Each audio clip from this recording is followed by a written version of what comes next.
most important things to remember with being an ally is first, a good ally does a lot more listening than a lot more talking, right? So be very aware of yourself and, listen to what others have to say rather than trying to interject your own opinion.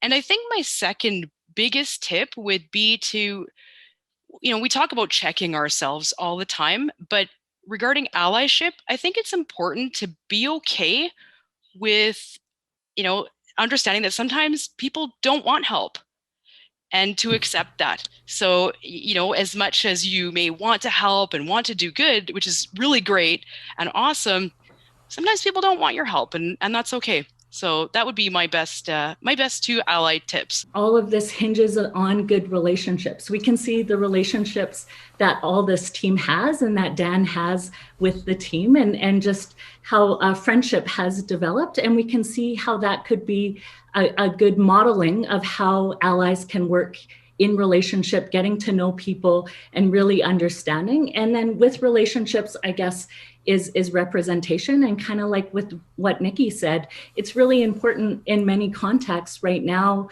in the world today that Black, Indigenous people of color are centered, and that their representation counts, and that they lead the way in many of these things. And they have those knowledges situated in your local context to know what that looks like. I want to cite again Adam Gaudry and Danielle Lorenz's article on indigenization and inclusion, which was an alternative in 2018.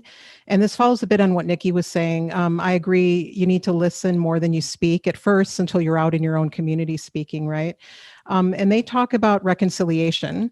And that's more than inclusion, right? That attempts to change the ideas of other Canadians, right? How do they think and act towards Indigenous people? Reconciliation is not our responsibility, actually. It's the responsibility of everybody else. And education and listening is key to that. And then the second thing is that I think is important in being a good ally is the repatriation of Indigenous land and life, which is what Tuck and Yang say in their article, Decolonization is not a metaphor. So really it means land back, but what does life mean? Well, we can interpret that in a really broad way. I think a lot about working with Indigenous scientists as pulling resources out of dominant institutions to help build capacity in Indigenous institutions. So it might not only be land back, it might be pulling out other kinds of resources and capacities in order to enable Indigenous sovereignty. It needs to be labor done by people who want to be allies, and not, and so, not calling the Indigenous person on your contact list and saying, what do I do and how do I do it? But take that on yourself. I mean, there's a lot of resources, a lot of lists, some of which have been done through the course and others that are easy to find, to do that research and educating of the self.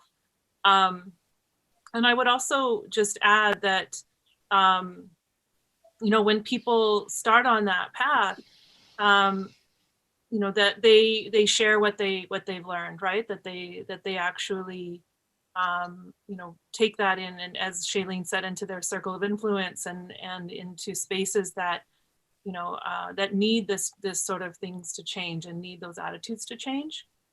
And I guess for me, I think a lot about who gets to tell the stories of Indigenous people. And, we've had so many cases of our stories, our narratives, our even our own selves depicted and represented by non-Indigenous people. So, this combines the second part of it. I don't necessarily have an organization, but what I would urge is to really, be aware of that and support Indigenous artists, storytellers, designers, jewelry makers, filmmakers, and that can mean by purchasing their work, that can mean by, sharing knowledge about them that you see, articles, it can mean attending shows, actually going out and do that, because for Indigenous people to continue in that cultural expression, it can be really challenging. And so anytime, you have that opportunity,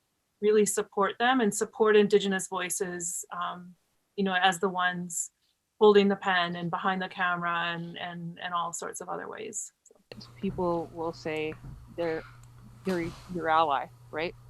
And which is nice to hear and all, but we need to be empowered.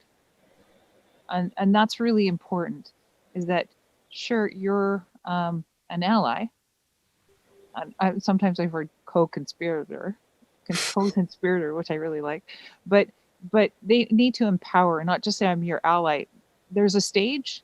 Just don't have people say, here, I brought this First Nations, Métis, Inuit person.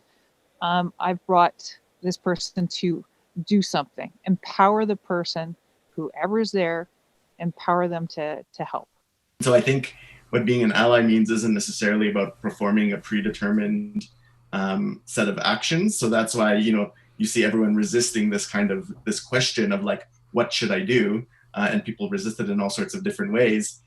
So that really it's about being able to learn what actions are needed in a given context, and the ability to learn in that moment to know what is best to do in that situation. So I think to be an ally is to accept that responsibility to be vulnerable in the act of learning as part of that, that practice of decolonization as a craft. In the post-COVID world, people are going out.